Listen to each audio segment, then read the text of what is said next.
அவர் family kitchen. இன்றைக்கி நம்ம என்ன பார்க்க போகிறோன்னா சிக்கன் பிரியாணி எப்படி செய்கிறதுன்னு பார்க்க போகிறோம்.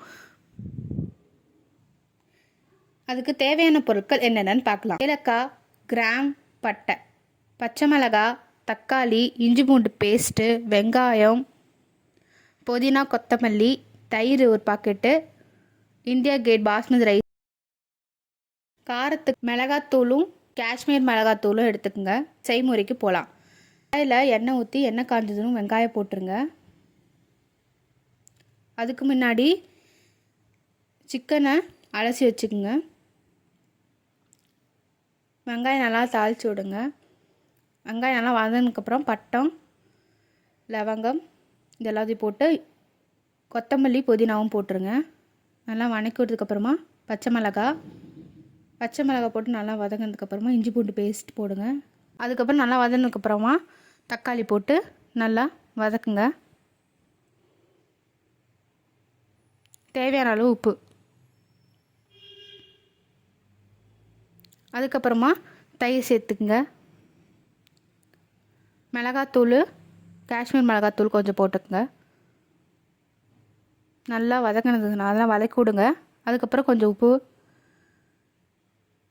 நல்லா வதங்கினதுக்கப்புறமா சிக்கன் போட்டுக்குங்க. அலசி வச்சு சிக்கன் போடுங்க. அதுக்கப்புறம் நல்லா கிளறி விடுங்க. கொஞ்சமாக உப்பு, ஏன்னா கொஞ்சம் உப்பு சிக்கனில் இறங்கணும். அதுக்கப்புறமா எத்தனை அரிசி ஊற வச்சுருக்கீங்களோ அதுக்கு தகுந்த மாதிரி தண்ணி ஊற்றிக்குங்க. அதுக்கப்புறம் ஊற வச்ச அரிசியை சேர்த்துக்குங்க. அரிசி ஒரு மணி நேரத்துக்கு முன்னாடி, அரை மணி நேரத்துக்கு முன்னாடியே ஊற வச்சுருங்க. அதுக்கப்புறமா அரிசி போட்டு நல்லா கிளறி விடுங்க. பாதி வேக்காடு வெந்தோடனே அரிசி பாதி வேக்காடு வெந்தோடனே இறக்கி வச்சு தம் போட்டுருங்க. இலைய வச்சு மூடி தம் போட்டுருங்க. வெயிட்டான பொருள் எதாக இருந்துச்சுன்னா இலைய வச்சு போட்டுட்டு மூடி போட்டு வெயிட்டான பொருள் மேலே வச்சு மூடி வச்சுருங்க. ஒரு அரை மணி நேரம் கழித்து ஓப்பன் பண்ணி பார்த்திங்கன்னா நல்லா வெந்திருக்கும் அரிசி. அதுக்கப்புறம் நீங்கள் அதை சாப்பிட ஆரம்பிக்கலாம்.